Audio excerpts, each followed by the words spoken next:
Ini adalah sepeda buatan Cina. Dan ini adalah anak laki-laki yang berumur 13 tahun. Dia menggunakan pengetahuannya dan sepeda menolong desanya. Di sini adalah Malawi, negeri yang tandus dan terbelakang. Penduduk di sini tiap hari mengandalkan makan. Tahun 2001, mereka masih mengandalkan orang untuk bertani, mengandalkan langit untuk irigasi. Hasil panen hanya bisa dikumpulkan tiap musim sekali. Karena setelah musim hujan, akan datang musim kemarau yang panjang. Walaupun demikian, Trewell dan istrinya sangat mendukung pendidikan anaknya. William sudah mau masuk sekolah. Dia memiliki rasa penasaran yang besar untuk pengetahuan. Kegiatan sehari-hari, pergi ke suatu tempat sampah di desa untuk menemukan sesuatu. Ini sepertinya yang ditinggalkan oleh sebuah perusahaan. Di sini, dia menemukan sebuah aki, saluran air, dan barang-barang lainnya. Melalui akumulasi harian pengetahuan, dia bisa membantu orang memperbaiki masalah radio. Kemudian, Dai dan temannya pulang ke rumah. Di tengah hujan, melihat kakaknya sedang berpacaran dengan guru sains. Dia sangat marah, takut kakaknya akan menderita. Jadi, dia ingin balas dendam, merusak lampu sepeda gurunya, lalu memasang tali, kemudian menggerakkan ban, kemudian menyalakan lebih terang lagi. Roda semakin laju, dan lampu sepeda pun hidup. Setelah selesai, William menjadi lupa untuk balas dendam. Ini juga menerangi jalan menuju pengetahuan untuk William. Harus tahu, di sini, penerangan masih mengandalkan lampu minyak tanah. Tapi sangat tidak beruntung, musim hujan tahun ini menyebabkan banjir. Tanah tidak bisa bertani. Ayahnya tidak bisa melakukan apa-apa untuk membayar uang sekolah. Sehingga, William mempunyai rasa penasaran yang besar terhadap pengetahuan. Dia terus belajar, tapi dia tetap saja dikeluarkan oleh kepala sekolah. Tunggu hingga banjir menyurut. Hasil panen mereka, hanya ada cadangan makanan yang cukup untuk 2 bulan. Dan hasil panen selanjutnya, masih ada setahun lagi. Kemudian, ini adalah awal musim yang paling sulit. Tanah meretak, bahkan dalam kerja keras, juga ditakdirkan untuk tidak panen. Di dalam desa ada sumur. Tapi, karena posisi yang tidak biasa, membuat irigasi buatan menjadi tidak mungkin. Atau mengandalkan yang lain. Membuat semua orang kehilangan kemampuan untuk berpikir. Dan kemampuan untuk demokrasi. Tapi William tidak sama. Dia bisa berpikir. Dan mengetahui sains. Kalau ada listrik, dia bisa mengubah semuanya. Dia teringat dengan lampu sepeda si guru. Kemudian pergi menemui guru tersebut. Dan menganggap dirinya sebagai saudara ipar. Menyuruh guru membawanya ke perpustakaan. Di sini, William melihat buku yang bisa membantunya dalam hal sains. Terlarut dalam pengetahuan di dalam buku. Persediaan makanan di rumah semakin lama semakin sedikit. Mereka membuka loteng rumah. Dan menggantinya dengan jerami. Lalu menggunakan seng itu menukarnya dengan makanan. Agar pemerintah mengalokasikan bantuan makanan. Ayah pergi mengikuti pawai. Baru saja ayahnya pergi, bantuan pemerintah pun tiba. Ibu menyuruh William untuk pergi membeli makanan. Tapi, bantuan makanan tidak memenuhi kebutuhan penduduk. William hanya membeli setengah karung. Semua orang sedang merebut makanan. Bahkan rumah William juga dirampok, hingga makanan di rumah mereka habis dicuri. Ibu dan kakak hampir sana terkena bahaya. Ayah yang melihat suasana kacau itu, kembali ke desa. Setelah ayah dan anaknya tiba di rumah, rumahnya hanya tersisa makanan yang dibawa setengah karung oleh William. Selanjutnya, mereka hanya bisa makan sekali sehari. Untuk bertahan hidup, mereka mulai voting. Ingin memakan apa? Kakak tidak tahan, karena rasa takut di siang tadi. Dan juga karena situasi ini. Dia berdebat dengan ibunya.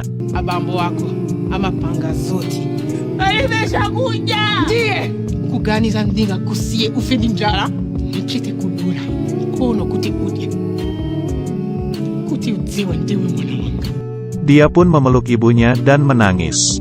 Ini berdampak besar terhadap hatinya William. Dia harus mencari cara untuk menyelesaikan masalah listrik. Kemudian, dia menemui kakaknya. Ingin menyuruh kakaknya membantu. Meminjam mesin pembangkit listrik dari gurunya. Keesokannya, kakak menghilang. Dia meninggalkan surat, dan juga mesin pembangkit listrik. Kakak dan guru tersebut kabur. Sebelumnya sang guru sering mengusulkan untuk kabur bersama dengan kakaknya. Tapi sang kakak selalu menolak. Tapi kali ini dia pergi. Bukan karena dia menyerah dengan keluarganya, tapi untuk mengurangi beban mereka. Generator adalah hadiah terakhir. William mengetahui dari buku. Banyak negara berkembang mengandalkan angin untuk membangkitkan listrik. Dan di tempat mereka, angin hal yang mudah dicari. Bahkan ada pepatah, Tuhan itu seperti angin. Dia mengumpulkan orang untuk membuat kincir dan menghubungkannya ke generator. Sebuah kincir angin kecil sudah dipasang. Membuka pintu agar angin masuk dan memutarkan kincir. Lalu radio pun bersuara. Berhasil. Selanjutnya, dia ingin membuat kincir yang lebih besar. Tapi perlu alat yang lebih besar. Dan yang paling cocok untuk membuat mesin besar adalah sepedanya. Melewati rantai sepeda, menggerakkan gigi sepeda, dan mempercepat gerakan. Dia membawa hasil penemuannya ke sang ayah. Ayahnya tidak berhenti mencangkul. Dia tahu ini sia-sia. Tapi, selain cara ini mencari harapan, dia benar-benar tidak tahu ada cara lain apa lagi. William memperlihatkan kincir pembangkit listriknya. Ayah sangat penasaran, dan juga senang. Kemudian William berkata, ingin membuat kincir yang besar. Menggerakkan pompa air, untuk mengalirkan air ke lahan pertanian. Tapi, membutuhkan sepeda ayahnya. Ayahnya merasa dia bercanda. Di dalam desa, tiap hari selalu ada makam. Dan anaknya ingin membuat mainan. Juga masih ingin merusak barang paling mahal di rumah. Sepengetahuan dirinya, ini pastilah sebuah mainan. William berkata ke ayahnya, dia sudah sekolah. Dan dia tahu hal yang ayahnya tidak tahu. Ayah sangat marah dan menolaknya. Penolakannya ini menyatakan putus asa. Dalam warisan nenek moyang dari generasi ke generasi, mereka sama sekali tidak percaya dengan kekuatan Tuhan. Juga bisa dibilang, ayahnya William, dari awal sudah tidak berani bermimpi.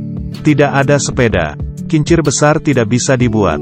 Tapi di percakapan antara ibu dan ayah, pikiran ayah akhirnya berubah. Melihat kejadian sekarang, dan masih ada banyak masalah lainnya. Meski sepeda adalah barang paling mahal di dalam keluarganya, tapi juga karena sepeda ini, ayah pergi menemui William, dan memberitahunya, di dunia ini, ada beberapa hal adalah mimpi.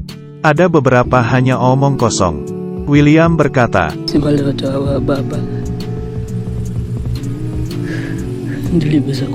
ayah pun menepati William, dan memotong bagian sepedanya.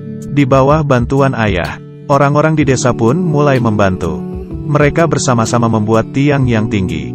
William memasukkan pipa air ke dalam sumur, lalu memasangkan kincirnya ke ujung. Kemudian memasangnya dan menyambungkannya ke kabel. Mengatur posisinya, dan menghadapkannya ke arah angin. Melepaskan talinya, perlahan-lahan mulai berbunyi.